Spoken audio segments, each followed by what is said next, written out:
From being the first app we check in the morning to the last thing we watch at night, Google has become an ecosystem in our daily lives. From productivity apps to entertainment, there is nothing Google has not brought to us. But even so, when we say social media, we don't think of Google first thing. Why has it not been the hero of the social media scene? Let's find out.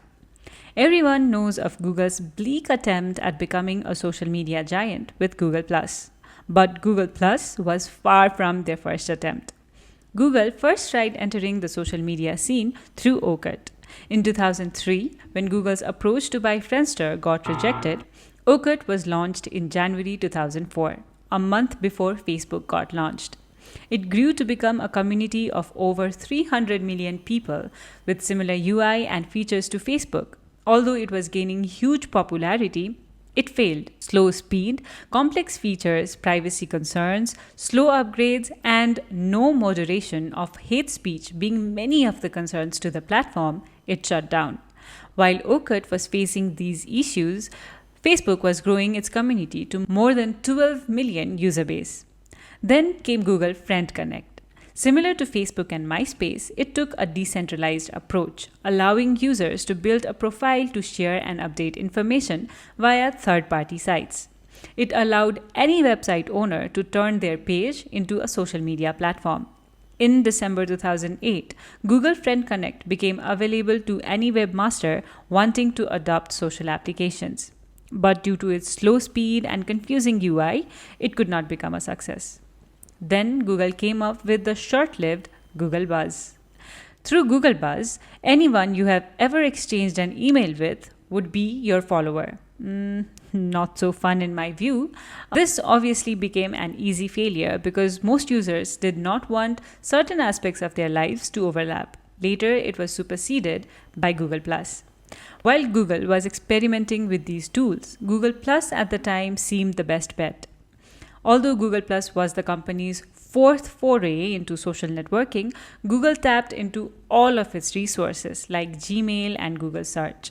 It had features like the ability to post photos and status updates, group different types of relationships into circles, a multi-person instant messaging, text, and video chatting called Hangouts, events, location tagging, and the ability to edit and upload photos to private cloud-based albums. You've probably heard all of these as separate apps, but at that time, they were all just features of Google+. According to a former Facebook employee, some leaders at Facebook saw Google+ as a serious threat to the company. Users could easily integrate their Google Plus profiles with YouTube and Gmail account, create hangouts for people to join, and create circles for friends to communicate with each other. If you think no one really used Google Plus, social media influencers like Felicia Day, Larry Page, Tom Anderson had over 9.8 million followers in the platform. Even by the time it shut down, it had over 100 million monthly active users. So it says. So then what happened to Google+? Circles, which was one of the unique selling point of Google+, allowed users to categorize their contacts into different groups based on relationships, interests, and any other criteria. You could share work updates with colleagues, memes with friends, and family photos with just close relatives. This feature, which was supposed to generate excitement, later user feedback revealed that it was just confusing to the users above all else. Google, in its desperate attempts to make Google Plus work, mandated that if anyone wanted to like or share something in YouTube, they had to have a Google Plus account. Also, signing up for a Gmail account automatically created a Google Plus profile. It felt very intrusive, which became annoying and frustrating to the users, including myself.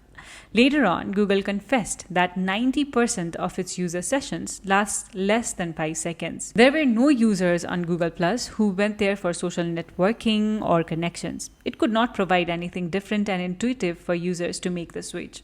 Coca-Cola, which built over 2.2 million subscribers on Google Plus, their last post on the platform was in 2016.